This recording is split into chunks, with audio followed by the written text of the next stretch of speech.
എടാ മോനെ, എടാ അലാവുദ്ദീനെ, സുബഹ് ബാങ്ക് കൊടുത്തിട്ട് നേരെ എത്രയാണെന്നറിയാമോ? നിന്നെ പോലുള്ള ചെറുപ്പക്കാർ പള്ളിയിൽ പോയി നിസ്കാരം കഴിഞ്ഞ് മടങ്ങിയെത്തി. നീ മാത്രം കിടന്ന് ഇങ്ങനെ ഒരു ഉറക്കം. എഴുതാ പഠിക്കാനോ പോവില്ല, പഠിച്ചോനെയും പേടിയില്ല.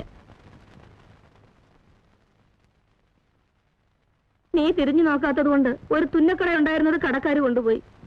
ഇപ്പൊ തുന്നക്കാരൻ മുസ്തഫാന്റെ മോൻ എന്ന പേര് മാത്രം ബാക്കിയുണ്ട്. നീ ഇങ്ങനെ ഉത്തരവാദിത്വം ഇല്ലാത്തവനായി പോയാൽ നമ്മൾ എങ്ങനെ ജീവിക്കൂടാ? ഓ, വലിയ ശല്യമായില്ലേ ഉമ്മയുടെ കാര്യം. ഉമ്മ ഒന്ന് പോയിക്കേ, ഞാൻ ഒന്ന് ഉറങ്ങട്ടെ. അല്ല, എന്റെ മോന്റെ കാര്യം നിന്നെ ഏൽപ്പിക്കുന്നു. ആ, ഏൽപ്പിച്ചല്ലോ, ഇനി അല്ല നോക്കിയോളും. ഉമ്മ പോയിക്കേ. നിന്നോട് ഞാൻ എന്ത് പറയാനാ? നിന്റെ ഇഷ്ടം പോലെ ജീവിക്കേ.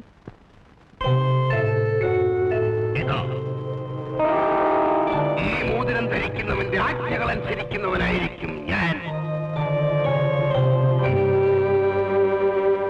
എന്റെ സഹായം ആവശ്യമുള്ളപ്പോൾ ഈ മോതിരം ഉരസിയാൽ മതി, അവിടെ ഞാൻ ഉണ്ടാകും.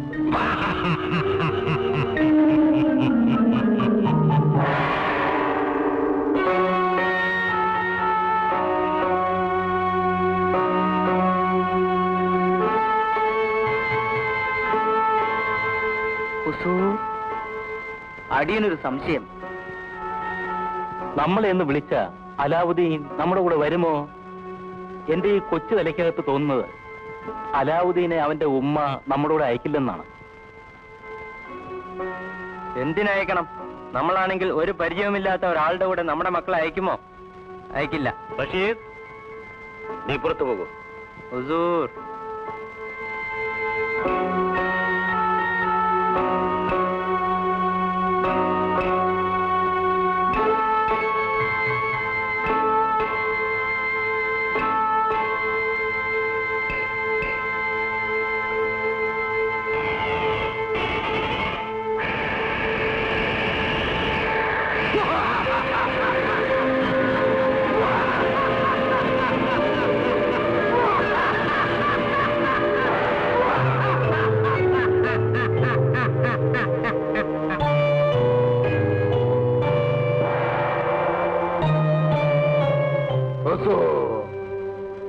ഞാൻ നിങ്ങളുടെ അടിമ ഹിമ്രാദ്. ഹിമ്രാദ്, അലാവുദ്ദീനെ അപരിചിതനായ ഞാൻ ചെന്ന് വിളിച്ചാൽ അവൻ എന്റെ കൂടെ വരികയില്ലെന്നാണ് എന്റെ വിശ്വാസം. ഞാൻ എന്ത് ചെയ്യണം? അലാവുദ്ദീന്റെ വാപ്പയുടെ അനുജൻ അബ്ദുള്ള, അയാൾ കപ്പലപകടത്തിൽ മരിച്ചു എന്നാണ് അലാവുദ്ദീന്റെ ഉമ്മയുടെ അറിവ്. അങ്ങ് അയാളുടെ വേഷത്തിൽ പോകുക. ശരി, ഹിമ്രാദിന് പോകാം.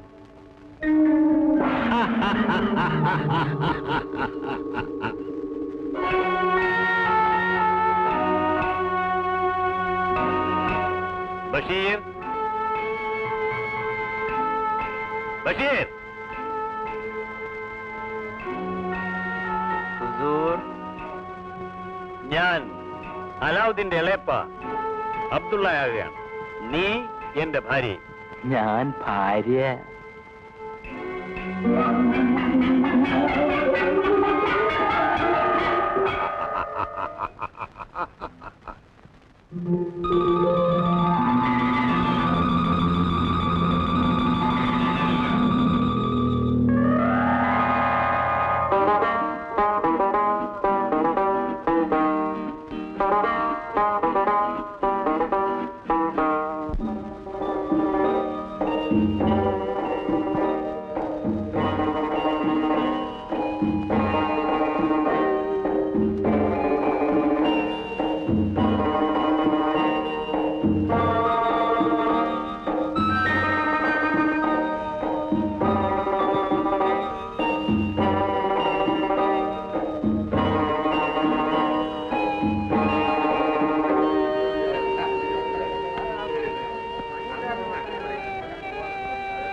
അലാവുദ്ദീന്റെ വീട് എവിടെ? നിങ്ങൾക്ക് ആരെ കാണണം? അലാവുദ്ദീനെ ദേ അവിടെ പഞ്ച പിടിക്കുന്നത്.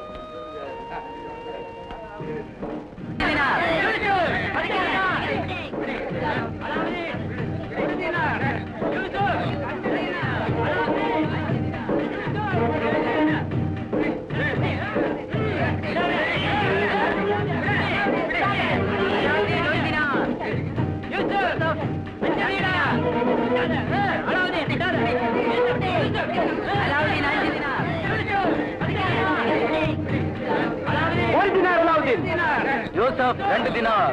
5 ദിനാർ അലാവുദ്ദീൻ. അലാവുദ്ദീൻ 1 ദിനാർ.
എടാ ആ തൊപ്പി എടുക്ക്.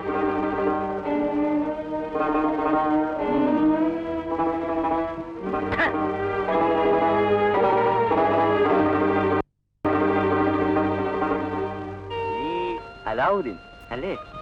അതെ. മോനെ, നിങ്ങൾ ആരാ? നിനക്കെന്നെ മനസ്സിലാവില്ല. ഞാൻ നിന്റെ ഇളാപ്പയാണ്, നിന്റെ വാപ്പയുടെ അനുജൻ. അല്ലോ, നിങ്ങൾ മരിച്ചുപോയല്ലോ. ഇല്ല മോനെ, ഞാൻ മരിച്ചുപോയി എന്നാണ് എല്ലാരും വിശ്വസിച്ചിരിക്കുന്നത്. മരിച്ചുപോയില്ല അല്ലേ? ഇതാണ് നിന്റെ ഇളാമ്മ. വരവില്ലേ അപ്പ, നമുക്ക് വീട്ടിലേക്ക് പോവാം.